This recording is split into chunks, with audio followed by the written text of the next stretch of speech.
ማንኛውም ሰው ያሻውን ነገር መናገር ይቻላል አይደል? ተከታዮችንም ደግሞ ያፈራል። ተናጋሪ ሁሉ እኮ ሰሚ አያጣም፣ ተጣሪም ሁሉ ተከታይን አያጣም። ግን የሚያሳዝነው እንደነዚህ አይነት አላዋቂ ሰዎችን አርአያ አድርጎ መያዝ የግድ በዲን ላይ ብቻ ተገቢ ያልሆነ ነገር የሚናገሩ ብቻ አይደለም። እንዲያው አርአያ መሆን የማይገባቸው ከዛዛታና ከቀልድ ውጪ ቁም ነገር የማያስተላልፉ ያልበሰሉ ሰዎችን ወጣቶቻችን ዛሬ አርአያ አድርገዋቸዋል። መልእክተኛችን አለይሂ ሰላቱ ወሰላም ከተለያዩ ሰሃቦች በተወራ አንድ ዘገባ ላይ ሰዎች የሚታለሉባቸው አመታት ይመጣሉ።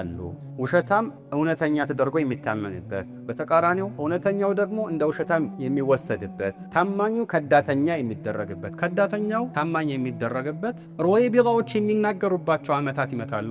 ሩወይቢዳ ምንድነው ተብሎ ተጠየቁ መልእክተኛችን አለይሂ ሰላቱ ወሰላም ምን ብለው መለሱ? الرجل التافه يتكلم في امر العام ውዳቂ የሆነ ተራ ሰው ሁሉንም በሚመለከት አጠቃላይ ጉዳይ ላይ ይናገራል። ሁሉንም በሚመለከት አዋቂዎች፣ ልምድ ያላቸው አርአያ ሊሆን የሚገቡ ሰዎች መናገር በሚገባቸው ጉዳይ ላይ ቀደም ብለው የሚናገሩ ውዳቂ ሰዎች ይመጣሉ። ይሄ በተጨባጭ የምናየው ነገር ማንም ሊያስተባብለው የማይችል ተጨባጭ ነው። ውሸትም በቀላሉ የሚሰራጭባቸው መስኮች ሆነዋል እነዚህ ሚዲያዎች። ስለዚህ ጥንቃቄ ያስፈልጋል ማለት ነው። መልእክተኛችን አለይሂ ሰላቱ ወሰላም في ليلة المعراج አንድ ሰው አፉ በጎን በኩል እየተቀደደ ሲቀጣ አይተው ይህ ምን አድርገው ነው ብለው ጅብሪል ሲጠይቁት ምንድነው ያላቸው? هو الرجل يكذب كذبة فتبلغ الآفاق أو كما قال የሆነች ውሸት ይዋሽና አድማስን ያዳርሳል። የውሸት በቀላሉ ዛሬ እንደዛ ማድረግ ይከብዳል ወይስ ይቀላል? በጣም ቀላል። ድሮ እኮ ይከብድ ነበር። ውሸትን አድማስ ማሻገር ከባድ ነው አይደል? ዛሬ በቀላሉ አንድ ሰው ስልኩን ከፍተው የሆነ ነገር ይጽፋል ወይ ይናገራል ወይ ትክክለኛ ያልሆነ ምስልን አቀናብሮ ሰውን ያታልላል። ያ ዓለምን ያጥለቀልቅ። የእውቀትን እውቀት ባህሪ ያለው እውቀት ሰዎችን ያንጻልና በእውቀት የታነጸ ስብዕና ያለ ሰው ግን ሁሌም ቢሆን ይጠነቀቃል፣ አይቸኩልም። እንዴት እኔ ቤተሰቦች ላይ መጥፎና የለም ያርግ ለሆነ አካል ሰጣለሁ ብላ ቆረጠበት። አይሸቱ ረዲየላሁ ዐንሃ ዚና ሰርታለች ተብሎ ወሬ ሲናፈስባት በነበረበት ሰዓት ከነሱ ከሚያሰሩ ሰዎች መካከል ምስጣህ ኢብኑ ኡሳሳ ነበር።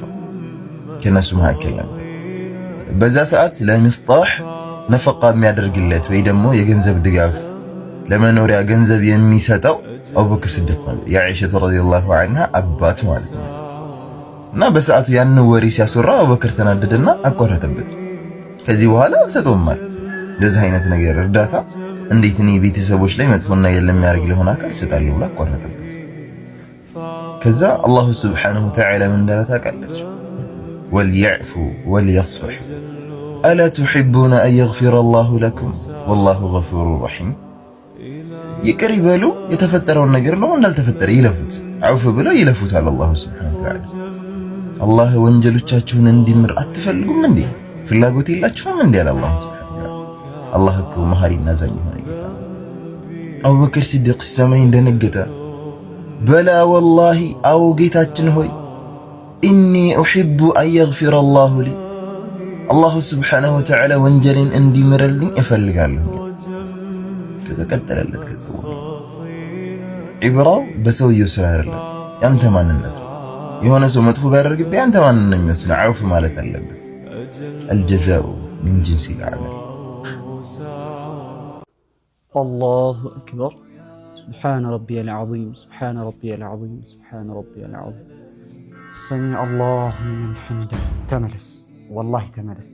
እዚህ ጋር ሁላችንም እንረሳው ዱዓ አለ፣ በጣም ትልቅ አጅር ያለው والله ያልዋሻችሁ እኔም አልለውም ነበር። ይህንን ዱዓ ዛሬ ነግራችኋለሁ። ሁላችሁም ለምታውቁት ሰው በሙሉ ሼር እያደረጋችሁ ቪዲዮን ተከታተሉ።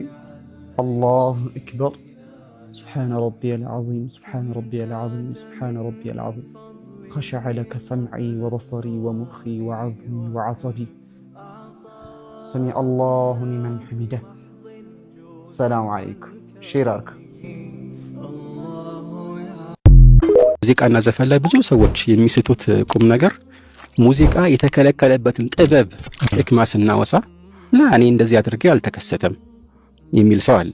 ወይም የተወሰኑ ሰዎች እንደዚህ ያደርጋሉ ግን የምትሉትን ነገር አላየንም ይሉሃል። ምን ማለት ነው? በምሳሌ ብናብራራው በነዳጅ ማደያ አካባቢ እሳት መለኮስ ወይ ማጨስ አይቻልም ሲባል እኔ ስንት ጊዜ አጭሽ አንድም ቀን አልፈነዳም ቢል አንድ ሰው ማስረጃ አይሆንም። ምክንያቱም ከአደጋው ክብደት አንፃር ነው። ግን ይሄ እንዲያውም ከዚህ የባሰ ነው። አብዛኛውን ጊዜ ይሄ የተፈራው ከጥበቡ አንፃር የተፈራው ችግር እና ጉዳት መድረሱ አይቀርም። ሙዚቃ የሚያዳምጡ ሰዎች ምን ያህል ከቁርአን የሚርቁት አብዛኛውን ብትመለከት በትክክል ተጨባጭ ነው። እና ይህንን ነገር ማለት ዑለማዎች ብዙዎቹ ከጥበብ አንጻር የሚናገሩትን ነገር ይሄ የተከለከለው እንደዚህ ስለሆነ ነው ዑለማዎች የከለከሉት ወደዚህ የሚያደርሰው ነው አትበል። እነሱ የሚጠቅሱት ጥበቡን ነው። በጥቅሉ ሙዚቃና ዘፈን ወደዚያ የሚያደርስ ስለሆነ ተከልክሏል ሲሉ ጥበቡን እንጂ ዒላውን አይደለም። ስለዚህ በዚህ ጥበብ የተነሳ ተከልክሏል የሚሉት ሕክማውን ነው የሚጠቅሱት ማለት ነው። የሆነ ሰው መጥተው ግን ለእነሱ እኮ የከለከሉት ወደዚህ የሚያደርሰውን ነው፣ ወደ መጥፎ ወደ ኸምር የሚጋብዝ ወደ እንትን የሚጋብዝ ለአስለን በመሰረቱ ባህሪው ይሄ ነው። ግን ይሄ ባህሪ ማለት የሙዚቃ ባህሪ ሁሉም ሰው ላይ እኩል ተጽዕኖ ላይ ያሳድር ይችላል። ግን እያንዳንዱ ሰው የተለየ የሸሪዓ ፍርድ አይሰጠውምና አጠቃላይ ህግ ነው ከበላይ የሚሰፍነውና ከዚህ አንፃር ለሁሉም ይከለከላል። ይሄ እንግዲህ ብዙ ምሳሌዎች አሉት፣ የተወሰኑትን አሁን ጠቅሰናል። ግን ብዙ የሸሪዓ ድንጋጌዎች እንደዚህ ናቸው። ስለዚህ ሁለቱን መለየት ያስፈልጋል፣ ዒላህና ሕክማ ማለት ነው።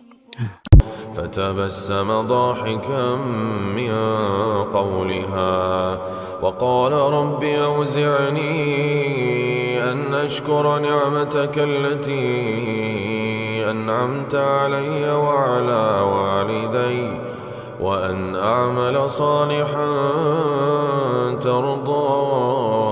ترضاه وأدخلني برحمتك في عبادك الصالحين.